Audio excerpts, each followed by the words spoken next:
আপনারা দেখছেন পজিটিভ বার্তা platform. Think positive, be positive. নমস্কার, পজিটিভ বার্তার পর্দায় আপনাদের আবারও অনেক অনেক স্বাগত। প্রতিদিনের মতো আমরা চলে এসেছি পজিটিভ বার্তার লাইভ অনুষ্ঠান নিয়ে আপনাদের সঙ্গে কিছুটা সময় কাটাবো ও কথা বলবো বলে। তো আজকে যিনি আমাদের মধ্যে উপস্থিত আছেন উনি হলেন একজন প্রাক্তন শিক্ষিকা এবং বর্তমানে একজন লেখিকা। তো উনি নিয়তি রায় ম্যাডাম। তো ওনার সাথে আমরা এখন পরিচয় করে নেব। চোখ রাখুন পজিটিভ বার্তার ফেসবুক লাইভ এবং ত্রিপুরা নলেজ সিটির পেজে। তো ম্যাডাম নমস্কার। তো আমাদের এখানে এসে আপনার কেমন লাগছে? খুব ভালো লাগছে পজিটিভ বার্তা, এবং এটা শান্তিনিকেতন মেডিকেল কলেজ এটা পরিচালনা করে। তো এটা যেন ভালো লাগলো যে শান্তিনিকেতন মেডিকেল কলেজ আমাদের রাজ্যে এসেছে এই শহরে। তো এখানে মেডিকেল কলেজ প্লাস হসপিটালও হয়ে গেছে, এবং ফার্স্ট ইয়ারের যে প্রথম যেটা সেমিস্টার এই পরীক্ষাটাও হবে শুনলাম। তো বেশ কলেজটা হয়েছে, বেশ সচল হয়েছে, এবং ভিন রাজ্যের থেকে অনেক স্টুডেন্ট এখানে এসেছে, এবং এটা একটা নজর কাড়া ব্যাপার এবং রেকর্ড সৃষ্টি করেছে এই কলেজটি। এটা শুনেও আনন্দ লাগলো যে আমাদের রাজ্যে আছে এবং আমাদের রাজ্যের ছেলেমেয়েরা এখানে পড়ার সুযোগ পাবে এবং চিকিৎসারও সুযোগ পাবে, এবং স্বল্প মূল্যে ওষুধেরও ব্যবস্থা আছে। এগুলো জেনে তো খুবই ভালো লাগলো। অর্থাৎ সবই পজিটিভ ভালো। এখানে কোনো রকম চাপের ব্যাপার দেখতে পাচ্ছি না, যে সবাই এখানে সুযোগ পাবে, পড়ার সুযোগ পাবে, চিকিৎসার সুযোগ পাবে, অল্প দামে ওষুধ কেনার সুযোগ পাবে। এই তো আর কি। আর এখানে একটা প্রচারের ব্যবস্থাও আছে। এখানে নানাজন নানা বিষয়ে কথা বলবেন, বা যার যা গুণ আছে, যারা শিল্পী আছে বা ছোটো ছোটো বাচ্চারা আছে, এরা তাদের উৎকর্ষ যদি একটু দেখাতে পারে তো সেটা তো খুবই আনন্দের। যে এটা তো পজিটিভ, এখানে এসে ভালো লাগলো। বা তোমাদের এই ঘর দরজা গুছানো যে ছিমছাম অবস্থা, এটা দেখো খুব ভালো লাগলো। ধন্যবাদ ম্যাডামকে। তো সকলের অবগতির জন্য জানাবো যে আমাদের মেডিকেল কলেজে যে MBBS চালু হয়েছে পড়া, তো সেখানে 28 স্টেটের মধ্যে 21টা স্টেটের বাচ্চারা এসে এখানে পড়াশোনা করছে, ভর্তি হয়েছে, এবং 150টি সিটের মধ্যে পুরোটাই ভর্তি হয়ে রয়েছে। এবং এখানে এই কারণে আমাদের এশিয়া বুক অব রেকর্ডসে তো নাম উঠেছেই, তার আগে ইন্ডিয়া বুক অব রেকর্ডসেও নাম উঠেছে, এবং সবথেকে গর্বের বিষয় এবং আমাদের আরও সুখের খবর যে ওয়ার্ল্ড বুক অব রেকর্ডসেও আমাদের সুনামধন্য স্যার ডক্টর মলয় পীর স্যারের নামও উঠেছে। তো ম্যামের কাছ থেকে নেক্সট আমরা যেগুলো জেনে নেব সেটি হলো, ম্যাম আপনার যে পরিচয়, আপনি তো অনেক স্কুলেই শিক্ষকতা করেছেন এবং লেখালেখিও করেন, সেটার বিষয়ে যদি একটু আমাদেরকে জানাতেন। আমার বাবা আসলে আমার মূল প্রেরণা। আমার বাবা লেখালেখি করতেন। 60-এর দশকে 70-এর দশকে বাবা আগরতলার বহু পত্রিকার সঙ্গে যুক্ত ছিলেন, লেখালেখি করতেন। বা আমাদের বাড়িতে আমরা যখন ছোট তখন দেখতাম অনেক লোক আসতো বাবার কাছ থেকে লেখা নেওয়ার জন্য। এটা একটা ছিল।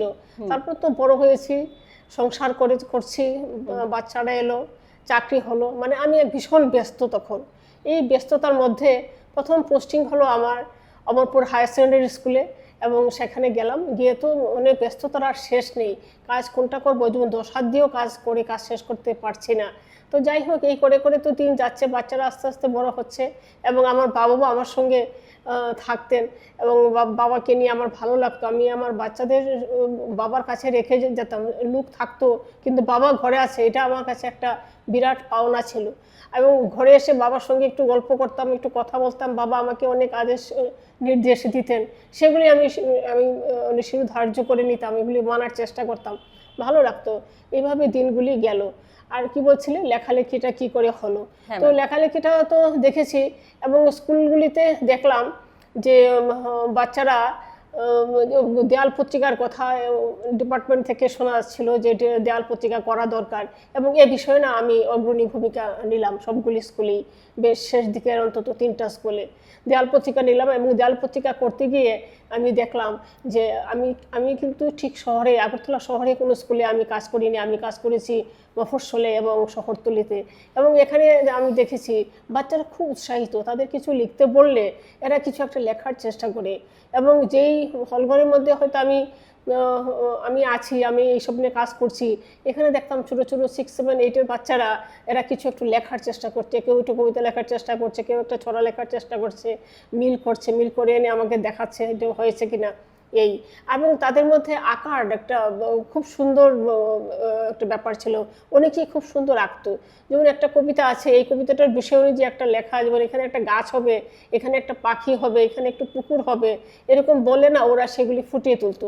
এবং আমি অবাক হতাম তাদের লেখা এত সুন্দর, এরা নিজেরাই আঁকে, হয়তো কোনো স্কুলেও যায় না, কিছু না, কারণ ওদের মা মা বাবা এরা কেউ রিক্সা চালায়, কেউ বাসার কাজ করে, এই ধরনের ঘরের ছেলে মেয়েরাই ছিল বেশি, অর্থাৎ আর্থিক দুর্বলতার মধ্যে তারা বড় হচ্ছে।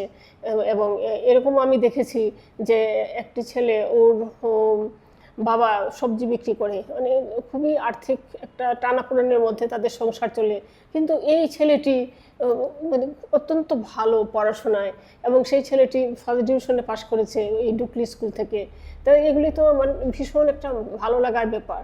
তো এখানে স্কুলে যেমন তাদেরকে দিয়ে দেয়াল পত্রিকা করাতাম, অনেক বাচ্চারা আমাকে ঘিরে রাখতো, এগুলি যখন দেখতাম টিচাররাও যেত গিয়ে দেখতো আমরা কি করছি না করছি, এগুলি নিয়ে দেখতো, উৎসাহ দিত, এগুলি তো ছিলই। এবং এবং ডিপার্টমেন্ট থেকেও দেখতাম, ডিপার্টমেন্ট থেকে লোক এসে যখন দেখতো এত সুন্দর পত্রিকা হয়েছে দেখে ছবি তুলে নিয়ে যেত। এমনও যেমন আমি ক্লাস থেকে এসেছি, আসার পরে অ্যাসিস্ট্যান্ট হেডমিস্ট্রেস আমাকে ডেকে বললেন যে আপনার পত্রিকার তো বাহবা পেয়েছে, ডিপার্টমেন্ট থেকে লোক এসেছিল, ছবি তুলে নিয়ে গেছে।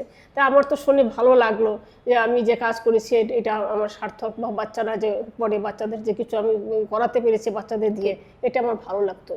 আর ওই সময় আগে কি ছিল, স্কুলের মধ্যে ছিল ওয়ার্ক এডুকেশনের একটা ক্লাস ছিল, এবং এটা পরীক্ষাও হতো। তো ওয়ার্ক এডুকেশন মানে কি, বাচ্চারা কিছু না কিছু বানিয়ে আনতো, তাদের হাতের কাজ এটা বানিয়ে আনতো, এবং সুন্দর সুন্দর জিনিস এরা বানিয়ে আনতো, তাদের মাথায়ও কিন্তু অনেক কিছু খেলে, এবং তারা বেশ একটা ক্রিয়েটিভ একটা তাদের মধ্যে আছে, একটা ক্রিয়েটিভ সত্তা তাদের মধ্যে আছে। তারা কিছু একটা বানিয়ে আনলো, এমনও দেখেছি কেউ হয়তো ছোট্ট একটা আলনা বানিয়ে এনেছে, মানে অবাক হওয়ার মতো দেখে, একটা কাপড় রাখার আলনা বানিয়ে এনেছে। এই ধরনের আরও কত কিছু, ঘর বানানো, মানে অনেক কিছু বানাতো আর কি। তো এগুলি দেখেন আমার এত ভালো লাগতো, এবং এগুলি দেখতাম কি, এগুলি কেউ কেউ বাড়িতে নিয়ে যেত, আবার কেউ কেউ রেখে যেত। তো এখন টিচাররাও কেউ কেউ ভালো লাগলে হয়তো একটা দুইটা বাড়িতে নিয়ে গেল, আর বাকিগুলি হয়তো ওই যত্নে নষ্ট হয়ে যাচ্ছে এরকম। তো আমার মাথায় এলো যে এই জিনিসগুলি দিয়ে তো একটা প্রদর্শনী করা যায়। এবং তাদেরকে বললাম যে সরস্বতী পূজার দিন স্কুলেও এগুলি কথা বললাম সবার সাথে, টিচারদের সাথে, হেডমিস্ট্রেসের সাথে কথা বললাম যে আমরা সরস্বতী পুজোর দিন, সরস্বতী পুজো এক ঘরে হবে, পাশাপাশি আরেক ঘরে যদি আমরা একটা প্রদর্শনী করি তাহলে কেমন হয়। তো সবার কাছে এই জিনিসটা নতুন লাগছে, ঠিক মানে বুঝতে পারছে না। তারপর আমি একটু দায়িত্ব নিয়ে এগুলি করলাম, সবাই আমাকে সহযোগিতা করলো, স্টুডেন্টরা করলো, টিচাররা করলো, সহযোগিতা করলো, এবং একটা ঘর, বড় একটা ঘর অনেক জিনিস দিয়ে সাজানো হলো, তো খুব সুন্দর। তো তারপর তো সরস্বতী পূজার সময় সাধারণত এলাকার কেউ আসেন, স্কুলের সঙ্গে যারা যুক্ত আছেন, স্কুল কমিটির বা অন্য পঞ্চায়েতের এরা আসেন।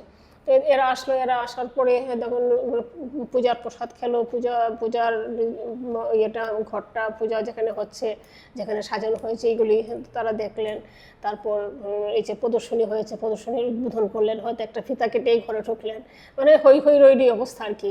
বাচ্চারা যে কি খুশি, তো তারা এটা দেখলো এবং এটার প্রশংসা হয়েছে।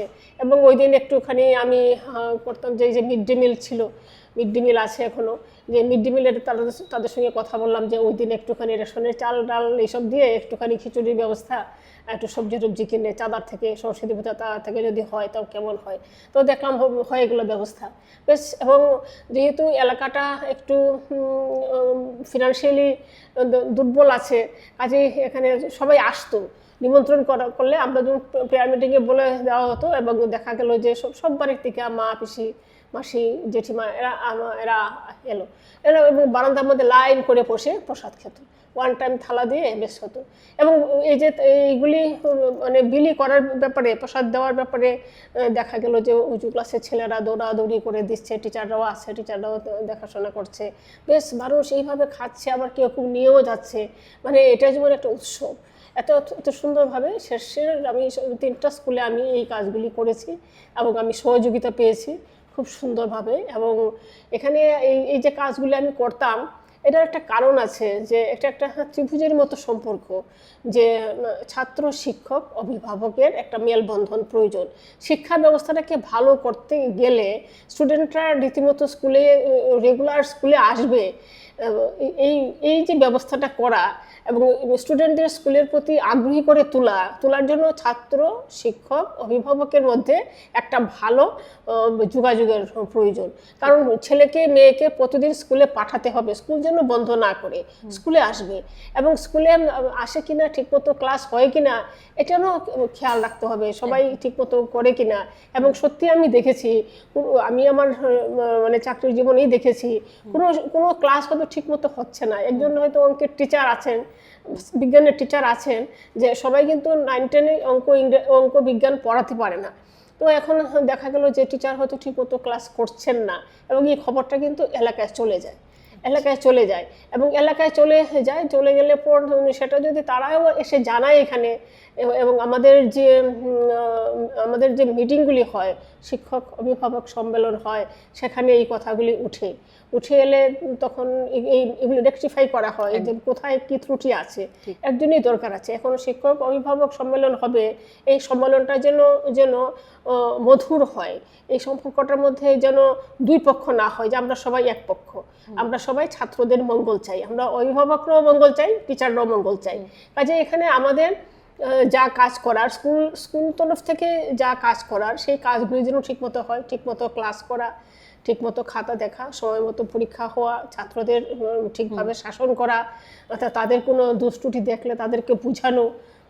এইভাবে একটা স্কুলের উন্নতি করা যায়। স্কুলের উন্নতি মানে সবগুলি স্টুডেন্টের উন্নতি হবে এখানে, এবং স্কুলের প্রতি তাহলে আশা ভরসা অনেক বেশি থাকবে এলাকার মানুষের, অভিভাবকদের। ঠিক, একদম তাই।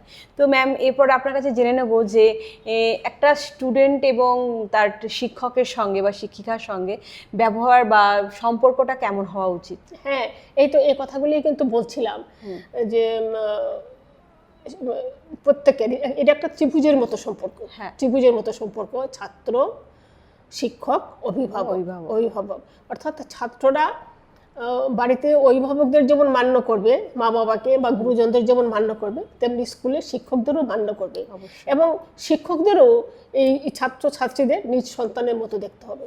আমার বাড়িতে আমার ছেলে মেয়েকে আমি যে চোখে দেখি, এই চোখে আমার ছাত্রছাত্রীদেরও দেখতে হবে। অর্থাৎ এরা যদি কোনো দোষ করে তাদের দোষটা ধরিয়ে দিতে হবে, কিন্তু এর জন্য তাদেরকে যে শাসন করা তাকেই সোহাগ করে যে কাজে একদম ছাত্রছাত্রীদের ভুলগুলো ধরিয়ে দিতে হবে এবং তাদেরকে এইভাবেই ধরিয়ে দিতে হবে যেন তাদের প্রতি আমাদের ভালোবাসা আছে, স্নেহের বার্তায়, স্নেহের কথায়, স্নেহের বার্তায় তাদেরকে এটা বুঝিয়ে দিতে হবে, যাতে তখন দেখা যাবে যে কথাগুলি শুনবে। কিন্তু তাদের প্রতি যদি আমরা একটু নিষ্ঠুর হয়ে গেলে কিন্তু এটা মানে হিতে বিপরীত হবে। এটা যেমন এখন তো ছাত্রছাত্রীদের সঙ্গে তাদেরকে কোনো রকম দৈহিক প্রহার বা মেন্টাল টর্চার এগুলি করা কিন্তু বারণ, এগুলি সাইকোলজিক্যালি এগুলি নিষিদ্ধ করা হয়েছে, আইনও তৈরি হয়ে গেছে কিন্তু এগুলি। ধন্যবাদ ম্যামকে।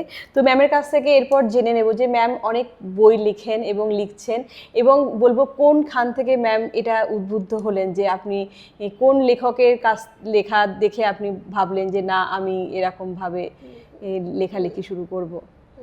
এখন তো আমাদের তো প্রধান বটচ্ছায়া হয়েছে রবীন্দ্রনাথ, বটবৃক্ষ উনি আছেন, ওনার লেখা পড়ে, তারপর মহাশ্বেতা দেবী।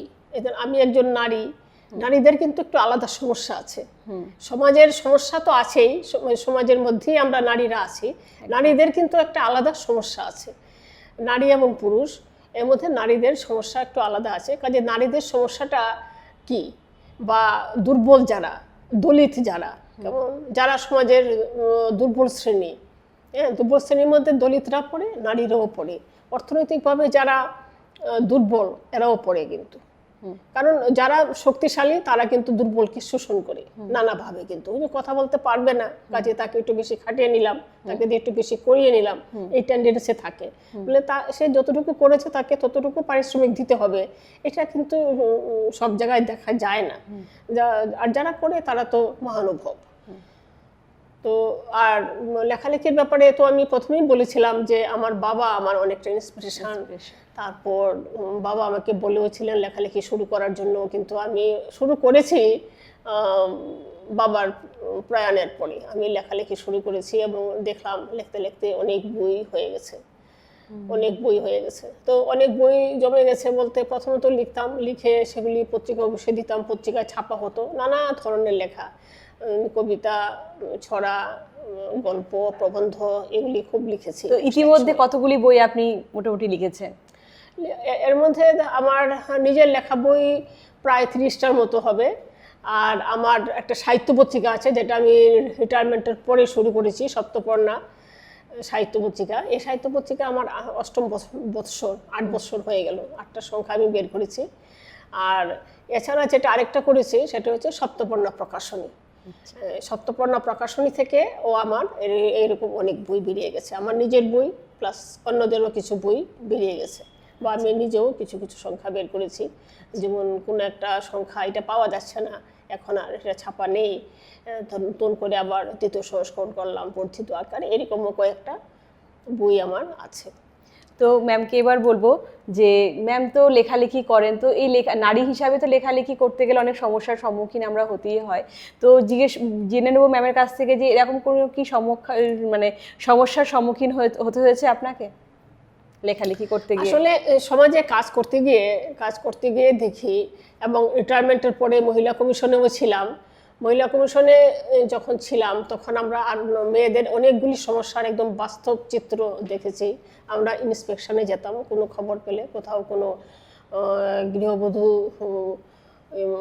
নির্যাতিত হয়েছে, বা কোনো তরুণী বা শিশু ধর্ষিত হয়েছে, এরকম ধরনের কোনো ঘটনা থাকলে, বা ইভেন করার মানে হত্যার ঘটনাও অনেক আমরা শুনেছি, বা তখন ওইসব জায়গায় আমরা যেতাম ইন্সপেকশন করার জন্য। তখন দেখেছি তাদের যে কী সমস্যাগুলি, এই সমস্যাগুলিকে ভিত্তি করে পাশাপাশি তাদের নারীদের জন্য যে আইন তৈরি হয়েছে আমাদের দেশের সরকার এবং রাজ্য সরকার, অর্থাৎ দেশের সরকারের নির্দেশে রাজ্য সরকার বহু আইন তৈরি করেছে। তো এই যে আইনগুলি আছে, এই আইনগুলিকে আমাদের মহিলা কমিশন সহজভাবে একটা বই তৈরি করেছিল, যেটা আমরা গিয়ে পেয়েছিলাম। এই বইগুলি পড়ে আমরা অনেক কিছু জেনেছি, এবং সেই আইন মোতাবেক আমরা তাদেরকে বলতাম। তো এবং নারী নির্যাতনটা যখনই হয় তখনই আমরা এটা বুঝতে পারি, বা আমাদের প্রত্যেকের এটা জানা দরকার যে অর্থাৎ তাদের অধিকারগুলি হরণ হচ্ছে। যেমন সংবিধানে বলা আছে স্বামীর অধিকার, সবার সমান অধিকার, কিন্তু সবার সমান অধিকার কিন্তু থাকে না, নারীদের থাকে না সমান অধিকার, দলিতদের থাকে না। দলিতদের নিয়ে অনেক ঘটনার কথা আমরা জানি, সবাই আমরা জানি, পত্রিকায় এগুলি উঠে, দলিতদের উপরেও অত্যাচার হয়, নারীদের উপরে অত্যাচার হয়, এবং নারীদের উপরে যে অত্যাচার হয় যেটা নাকি গার্হস্থ্য হিংসা, এটা তো একদম অহরহ হয়, শিক্ষিত ঘরেও হয়, অবস্থাপন্ন ঘরেও হয়, আর সাধারণ ঘর যারা বস্তিবাসী হত দরিদ্র সেই ঘরেও হয়। অর্থাৎ নারীদের সহজে তাকে একটা অপমানজনক কথা বলা যায়, তার গায়ে চট করে হাত তোলা যায়, এবং এগুলি কিন্তু তার শিশুটিও দেখে। শিশুটি যখন দেখে তার মার ওপর এই ধরনের অত্যাচার চলছে, তখন কখনো হয়তো শিশুটি ভাববে মারই হয়তো দোষ, আবার কখনো শিশুটি হয়তো বুঝবে যে আমার মাকে এইভাবে অপমান করা হচ্ছে, মায়ের গায়ে হাত তোলা হচ্ছে, এগুলো ঠিক না, সেইগুলি মেনে নিতে পারে না। দুইটাই হয়, এবং এগুলি দুইটারই খবর আমরা পাই অনেক বাড়িতে, বা চেনা বাড়িতে এগুলি দেখি। তো এই যে নারীদের যে আসল যেটা নারী নির্যাতন, এই নারী নির্যাতনটা বন্ধ করার জন্য, রোধ করার জন্য আরও একটা খুব সুন্দর আইন তৈরি হয়েছে আমাদের এখানে, বহু আগে তৈরি হয়েছে, যেমন সম্পত্তির অধিকার। সম্পত্তির অধিকার ছেলেদের যেমন আছে, পৈতৃক সম্পত্তির উপর অধিকার, সে মারই হোক আর বাবারই হোক, সে অধিকার মেয়েদেরও থাকবে সমান। কিন্তু সমাজ এই জিনিসটা মানতে অনেক দেরি করেছে, যে পৈতৃক সম্পত্তি ছেলেরা পাবে, এই বাড়িতে ছেলেরা থাকবে, মেয়েদের কোনো অধিকার নেই। এমনও দেখেছি বহু মেয়ে শ্বশুরবাড়িতে থাকতে পারছে না, বাপের বাড়িতেও থাকতে পারছে না। বাপের বাড়িতে দাদা বৌদির তা অধিকার, আর শ্বশুরবাড়ি থেকে তো বেরিয়ে করে দিয়েছে। এমনও শুনেছি যে মেয়েটি রাস্তা রাস্তায় ঘুরছে, না বাপের বাড়িতে এসে ঢুকতে পারছে না শ্বশুরবাড়ি থেকে ঢুকতে পারছে, এমনও দেখেছি। কিন্তু আইন কিন্তু পাশ হয়ে গেছে, সমান অধিকার। বাপের বাড়িতে যদি 2টা ঘর থাকে, একটা ঘর মেয়ে এখানে নিতে পারে, সে এখানে থাকতে পারে, থাকতে দেওয়া উচিত আইনসম্মত হবে। ও যদি কোর্টে যায় তাহলে সেইটা পাবে, কিন্তু সমাজ সেটা অ্যালাউ করছে না, যার জন্য অসুবিধা হচ্ছে। তবে এখন আবার দেখছি অনেকটাই পরিবর্তন হয়ে গেছে, মেয়েদের যে সমান সম্পত্তির অধিকার আছে, এটা একটা মেয়েদের বিশাল ব্যাপার, এটা দরকারও আমাদের জন্য, দরকারও আছে। কারণ মেয়েটা কথা বলবে কি করে, কথা বলতে পারছে না কেন? তার গোড়াটা শক্ত নেই, তার পায়ের তলার মাটি নেই। সে যদি রোজগেরে হয়, সে যদি স্বনির্ভর হয়, এটা তার একটা কিন্তু শক্ত খুঁটি। হ্যাঁ, কাজে আমরা কি বলতাম যে যেহেতু পড়াশোনার খুব সুবিধা আমাদের এই রাজ্যে, খুবই সুবিধা, এখন স্কুল কলেজ সবকিছু বাড়ির কাছে আছে, কাজে মেয়েদেরকে তাড়াহুড়ো করে বিয়ে না দিয়ে এই যে 18 বছর, মানে খুব কম করে হলেও 18 বছর, কিন্তু 18 বছরও কিন্তু একটা মেয়ের জীবনে কিছু না। কি বুঝি একটা 18 বছরের মেয়ে, তাকে পড়িয়ে 12 পাস করিয়ে বিয়ে পাস করাও, বা তাকে রোজগারে হতে সময় দাও, সে কিছু একটা কোনো দিকে না কোনো দিকে সে যাবে। সেইভাবে তার মনটাকে তৈরি করতে হবে যে তুমি শ্বশুরবাড়িতে যাবে, কিন্তু তুমি যাওয়ার আগে তুমি নিজেকে নিজে তৈরি করে নিজের পা শক্ত করো, নিজের পায়ে দাঁড়াও, তারপর তুমি যাও। তাহলে তুমি সেখানেও মর্যাদা পাবে, কেউ তাকে অপমান করতে পারবে না।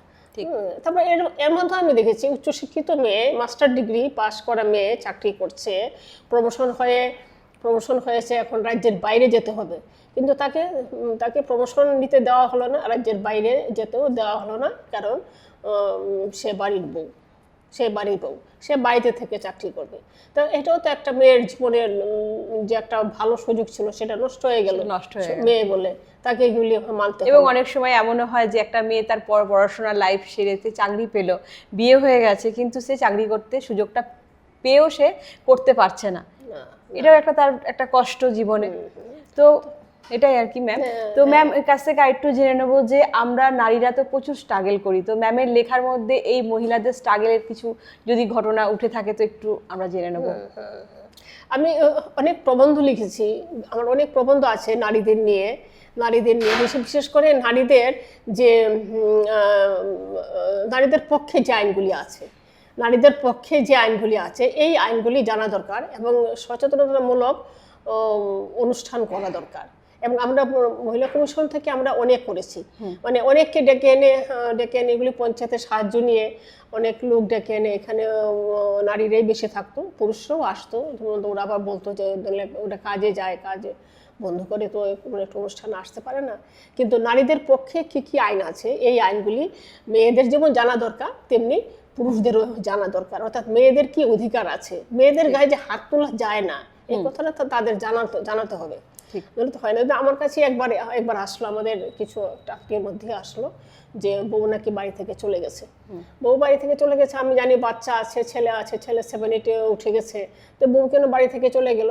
তো বসে তো চিন্তা ভাবনা করছি কেন চলে গেল, কারণ আমি দেখেছি শান্তশিষ্ট মেয়ে, ওর বাড়িতে আমি গেছিও, শান্তশিষ্ট মেয়ে, এই মেয়ে কেন চলে গেল বাড়ি থেকে তার বাচ্চা ফেলে হলে। তারপরে আমি জিজ্ঞাসা করলাম, তুমি কি ওর গায়ে হাত তুলো?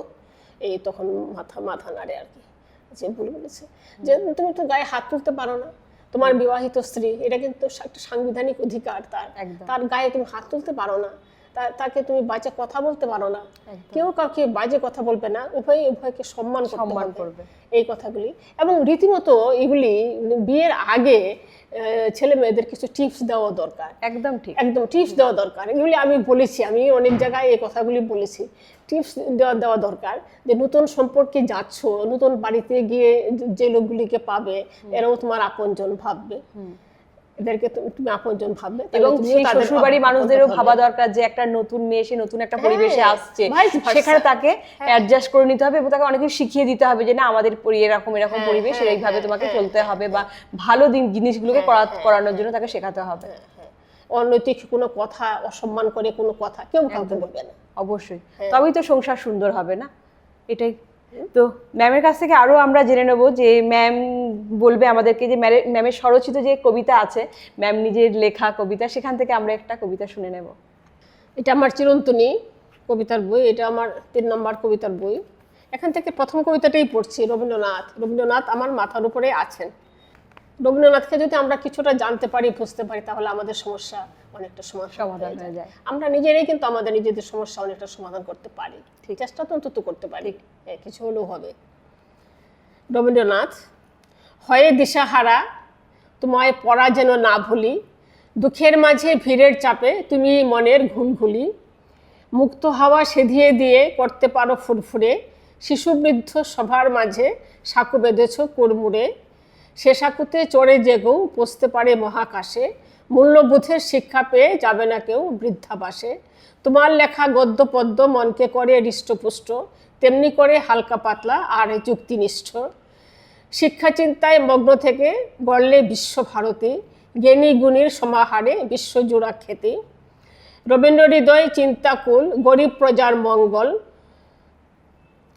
কৃষি ব্যবস্থায় কৃষি ব্যাংকে দিয়েছিলে নোবেল মানি সম্বল, মানবপ্রেমী দেশপ্রেমী নেই তাতে কোনো ভেদ, হেলায় ফেরালে নাইট খেতাব রক্ত গঙ্গার ক্ষেত, গানের ভেলায় ভেসে চলে 8 থেকে 80, সুরের জাদু মুগ্ধ করে মুছে গ্লানি রাশি, চিহ্নপত্র গল্পগুচ্ছ নাটক নভেল যত, বাজিমাত করলে তুমি চিত্রপটে তত, 25 বৈশাখ 22 শ্রাবণ 2 মহাদিন, বাংলা মাতে বিশ্ব মাতে সুদ হয় না তবু ঋণ।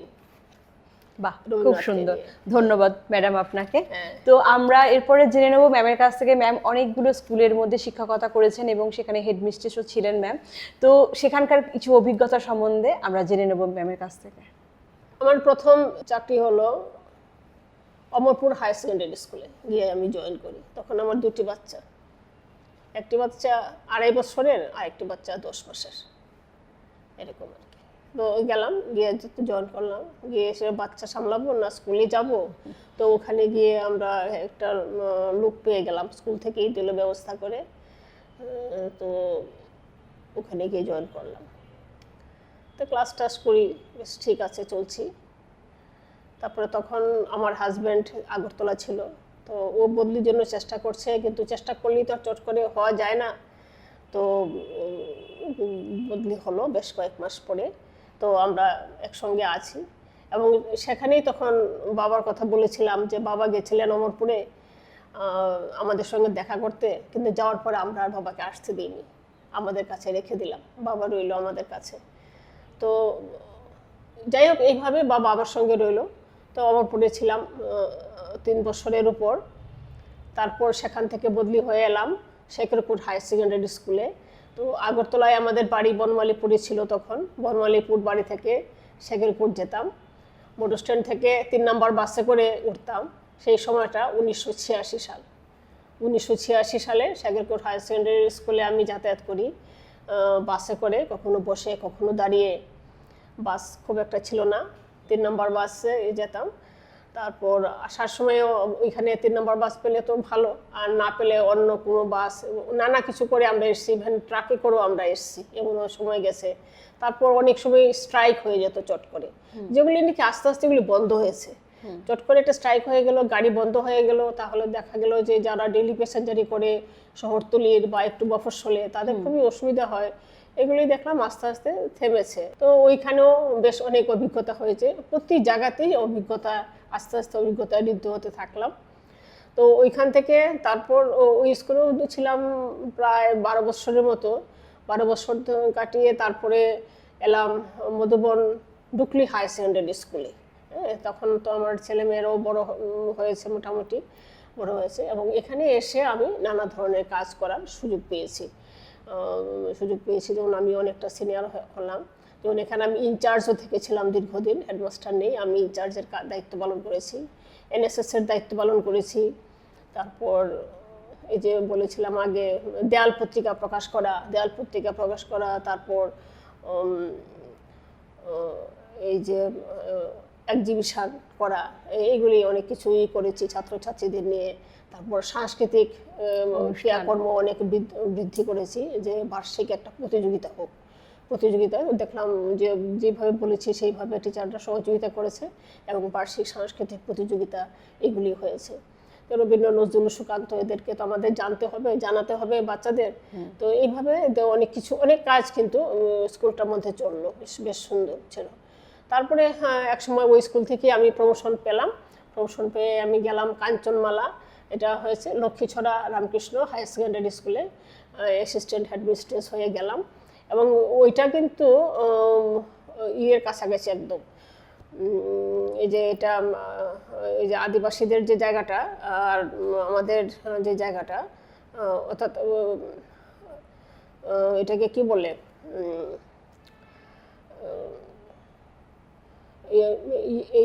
ইয়ে আর কি, এটাকে আদিবাসীদের যে জায়গাটা আর আমাদের যে জায়গাটা, এটা ঠিক মাঝখানে আর কি। এটা মাঝখানে এই জায়গাটা আছে, এখানে আবার সব রকমই আছে, ট্রাইবাল আছে, বাঙালি আছে, মুসলিমও আছে।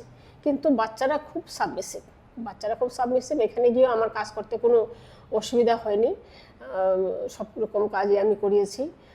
দেয়াল পত্রিকা, তারপরে প্রদর্শনী, এইগুলি সব কিছুই হয়েছে, খুব সুন্দরভাবে এখানে কাজ করেছি।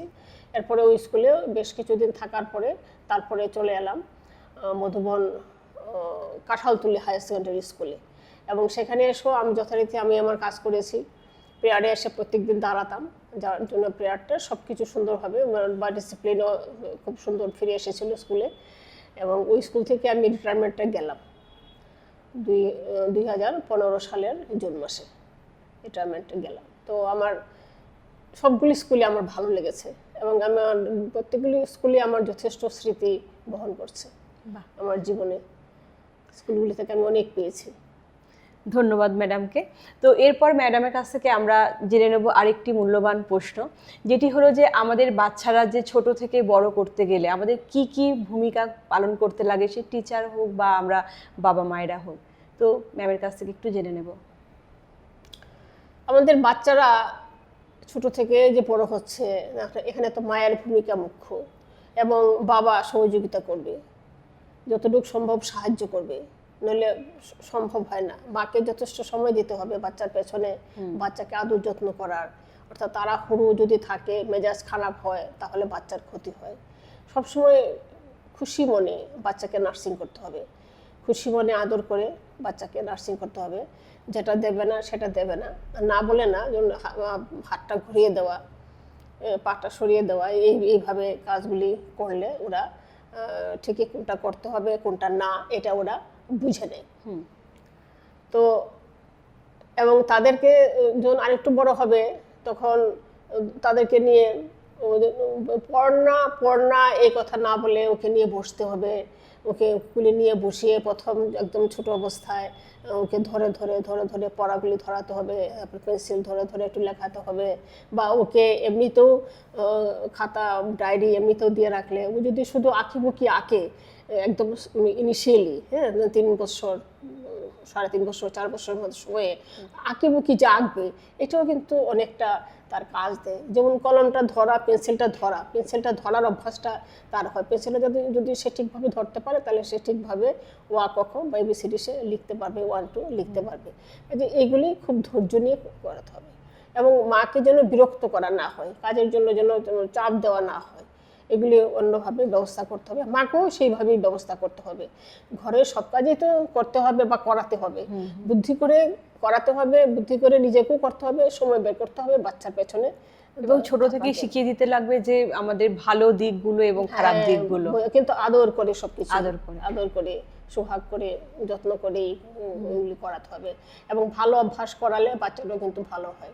যেমন চটি পরে বাইরে যাবে, খেয়ে মুখ ধুবে, হাত ধুবে, এগুলি পরিষ্কার পরিচ্ছন্নতা, এগুলি ছোটবেলা থেকে প্রতিদিনের জীবনে যেগুলো হয় আমাদের সেগুলো থেকে শুরু করে এবং ভবিষ্যতে যে তারা কিভাবে স্টেপ নেবে সবকিছু কাজের মধ্যে, সেগুলো তাদেরকে যেন শিখিয়ে। তারপর ডাক খোঁজ পরিবারের মধ্যে বা আশেপাশে যারা আছে তাদেরকে কি ডাকবে, সুন্দর করে ডাকা, এগুলো, এবং বড়দেরকে কিভাবে সম্মান করতে হয় এইগুলি শেখাতে হবে। এগুলি করতে করতে আস্তে আস্তে বাচ্চারা আমরা যদি বড় প্রথমেই হয়। তাদেরকে হ্যাবিচুয়েট করে ফেলি এটার প্রতি, তখন বড় হয়ে তারা অটোমেটিক সেটা করতে শুরু করে দেয়। একদম তাই। তো আর নেক্সট ম্যামের কাছ থেকে আবারও জেনে নেবো ছোট গল্পের মধ্যে কিছু একটা কবিতা ম্যামের পছন্দের একটা শুনে নেবো ম্যামের কাছ থেকে। আচ্ছা, একটা কবিতা পড়ছি, এই বইটা থেকেই পড়ছি, চিরন্তনী থেকে। হ্যাঁ। পদ্ম প্রয়োজন। সাহিত্যের দোকানদারিতে সবচেয়ে স্বাধীন কবিরা বর্ণমালা সাজায় মনের অভিলাষে। অক্ষর যুদ্ধে কবি একাই জয়ী, পাঠকেরা হয় ধরাশায়ী। কখনো তাদের আশাভঙ্গকারী, বুক ফুলিয়ে চমৎকার। যুদ্ধ জয়, বাহ দারুণ, কত প্রশংসা, কত উচ্ছ্বাস, লাইক। একটা অর্থবহ পদ্য প্রয়োজন, যেখানে থাকবে শ্রম, সময়, মেধা, যার বিনিময়ে বাগান সেজে উঠবে, ফুল দেবে, ফল দেবে, সৃষ্টি হবে দৃষ্টিনন্দন সুশীতল কায়া। কায়া হলেই আশ্রয়ের প্রত্যাশা। চলছে না কবি অকবি শব্দবন্ধ, আর বহুপঠিত বহুচর্চিত, সকলেই কবি নয়, কেউ কেউ কবি। কবিতা, গদ্য, ছন্দ আর যত সাহিত্য, সব কিছু হোক সত্য। ধন্যবাদ ম্যামকে, খুব সুন্দর একটা কবিতা আমাদের ম্যাম শোনালেন। তো এরপর ম্যামের কাছ থেকে আমরা জেনে নেব যে আমাদের ভবিষ্যৎ প্রজন্মের জন্য কি বলবেন, তাদের যাতে সুন্দর তারা নিজের লাইফটা গড়তে পারে, কি মেসেজ দেবেন তাদের জন্য। আবার একটু বলো তো প্রশ্নটা। মানে আপনি সমাজের যে আমাদের বাচ্চারা, আগামী দিনে যে বাচ্চারা, আপনি তো একজন শিক্ষক, এবং আগামী দিনের বাচ্চাদের জন্য কি মেসেজ দেবেন যে তারা যাতে তাদের লাইফটা আরো সুন্দর করে গড়ে তুলতে পারে? হ্যাঁ, এখন বাচ্চাদের লাইফ যে সুন্দর হবে, কিন্তু ওই একদম প্রথম থেকেই বলেছিলাম যে ত্রিভুজ সম্পর্ক, এই ত্রিভুজ সম্পর্কটা ঠিক রাখতে হবে।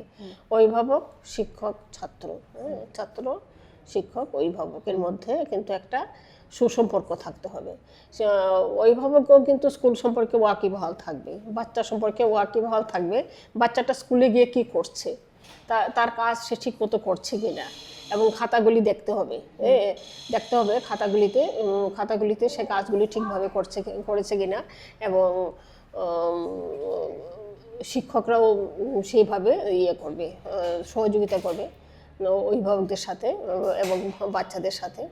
তো এই যে এবং এরা যদি সঠিকভাবে যদি এই যে ঘর থেকে যদি ব্যবহারটা পেয়ে যায়, এবং ঘরের পরিবেশটা রাখতে হবে খুব সুন্দর পরিবেশ, ঘরের পরিবেশ যেন নষ্ট না হয়। ঘরেতে যারা আছেন, হয়তো মা বাবা বা দাদু ঠাকুমা আছেন বা অন্য কেউ আছেন, সবাই মিলে একটা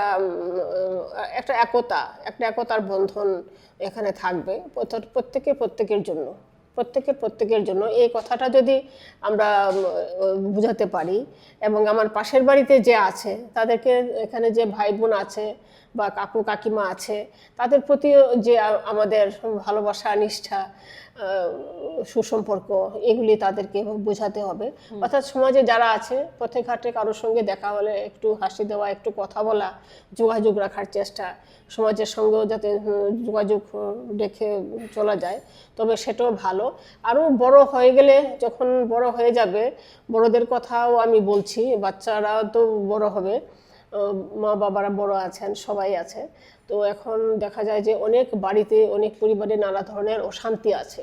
তো এই অশান্তিগুলিকে দূর করার জন্য আমাদের কি করা উচিত? আমরা কিন্তু আমাদের নির্দিষ্ট যে কাজ আছে, অর্থাৎ রুচির যে কাজ আছে, এর বাইরেও আমাদের কিছু অবসর সময়ে করা দরকার। যেমন আমরা শিল্প, সাহিত্য, গান, আঁকা, খেলাধুলা, এ সমস্ত যার যেটা পছন্দ সেদিকে মানে একটু ঝুঁকে যাওয়া দরকার প্রত্যেকেরই। অর্থাৎ অবসর সময়ে না কাটানো, শুধু বিছানায় পড়ে ঘুমানো, এগুলি না করে একটা সুন্দর করে অবসর সময় কাটানো। অবসর সময়ে কখনো বেড়াতে যাওয়া, এগুলিও খুব ভালো। ধারে কাছে বেড়াতে যাও, দূরে বেড়াতে যাও, এগুলি। আর নিয়মিতভাবে যেমন নানা ধরনের খেলার ব্যবস্থা, নানা ধরনের শিক্ষা সংস্কৃতির ব্যবস্থা আমাদের চারপাশে প্রচুর আছে, এগুলিতে কোথাও না কোথাও যুক্ত হয়ে যেতে হলে ভালো। তাহলে সে যার যেটা ভালো লাগে, যে যেটা ইন্টারেস্টেড, সেটাতে এগুলি করলে একটা আনন্দও পাবে। তখন দেখা যাবে যে অলস মস্তিষ্ক শয়তানের কারখানা, এই জিনিসটা হবে না, যে ওরা নিজেদের কাজ করে বাকি সময়টা এইসব করে সময় কাটালো। বা কেউ হয়তো দেখা গেল যে এই স্কুলে যে দেয়াল পত্রিকাগুলি প্রকাশ করা হয়, এর অর্থই হয়েছে যে এখান থেকে কেউ দেখা যায় পরবর্তী জীবনে বড় সাহিত্যিক হয়ে যায়। অনেকেই আমরা দেখি, এই যে আমাদের এখানে যে এমবিপি কলেজে যে একটা বিখ্যাত পত্রিকা ছিল, এখন সেরকম একটা বেরোয় না।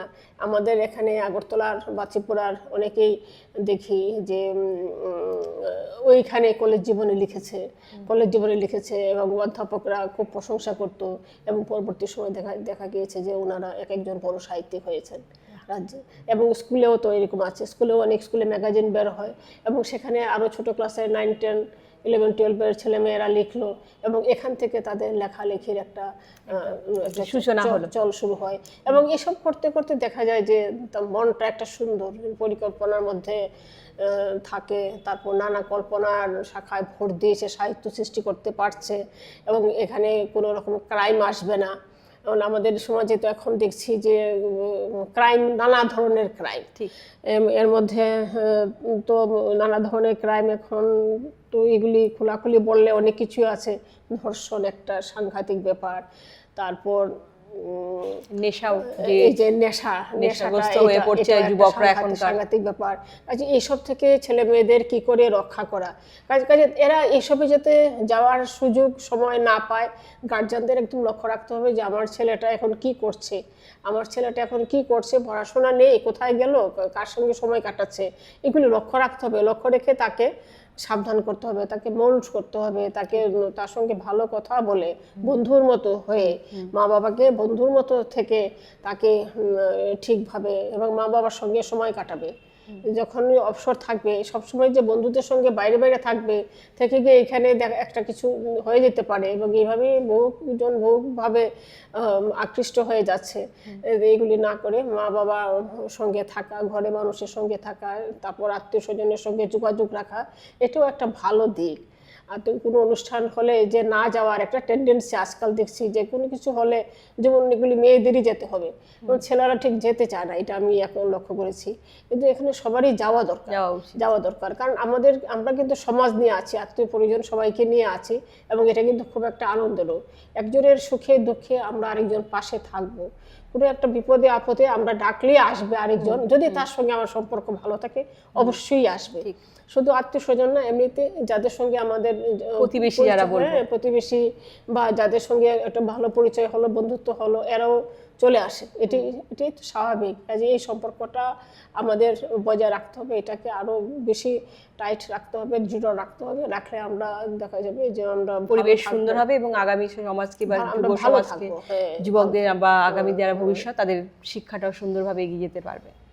তো আমরা অনুষ্ঠানের একেবারে শেষ পর্যায়ে চলে এসেছি। কেমন লাগছে বলবো, এবং আপনারা অবশ্যই কমেন্ট করে জানাবেন। তো আজকে আমাদের যিনি ম্যাম আছেন, নিয়তি রায় ম্যাডাম, তো উনাকে আমরা জানাবো অসংখ্য ধন্যবাদ উনার মূল্যবান সময় আমাদেরকে দেওয়ার জন্য। তো আজকের মতো আমাদের অনুষ্ঠান আমরা এখানেই সমাপ্ত করছি। নমস্কার।